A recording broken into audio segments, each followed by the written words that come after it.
ഞാൻ പറയുന്ന ബയോമാഗ്നറ്റിസം എന്തെന്നാൽ നാച്ചുറൽ ബയോമാഗ്നറ്റിസം ആണ്. Natural biomagnetism improves your blood circulation and by default enhances your oxygen level. നിങ്ങളുടെ ബോഡിയിലെ ഓക്സിജൻ ലെവൽ പെർഫെക്റ്റ് ആണെങ്കിൽ നിങ്ങളുടെ ബ്ലഡ് സെൽസ് ഹെൽത്തി ആയിരിക്കും.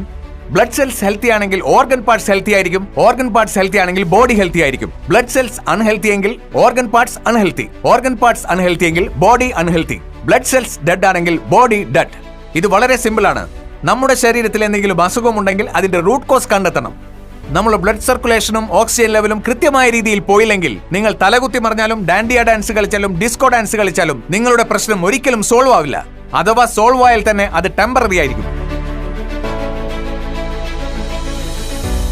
സുഹൃത്തുക്കളെ, ലോകത്തിലെ എന്ത് ഹെൽത്ത് സയൻസും മനസ്സിലാക്കുന്നതിന് മുൻപ് 2 കാര്യങ്ങൾ നമ്മൾ അറിയേണ്ടതുണ്ട്.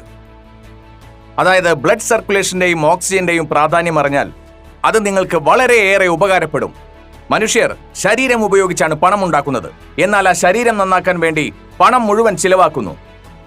ബ്ലഡ് സർക്കുലേഷന്റെയും ഓക്സിജൻ ലെവലിന്റെയും ഡിസ്റ്റർബൻസസ് മൂലമാണ് ശരീരത്തിൽ രോഗങ്ങൾ ഉണ്ടാകുന്നതെന്ന് മനസ്സിലാക്കിയാൽ നമ്മൾ അസുഖം പിടിച്ചിരിക്കാതെ വെറുതെ ഡോക്ടേഴ്സിനെ കണ്ട് പണം ചിലവാക്കി കളയാതെ കുടുംബത്തിനും സമൂഹത്തിനും സങ്കടം വരുത്തി വെക്കാതെ ബ്ലഡ് സർക്കുലേഷന്റെയും ഓക്സിജൻ ലെവലിന്റെയും കാര്യത്തിൽ ഏറെ ശ്രദ്ധ പുലർത്തണം.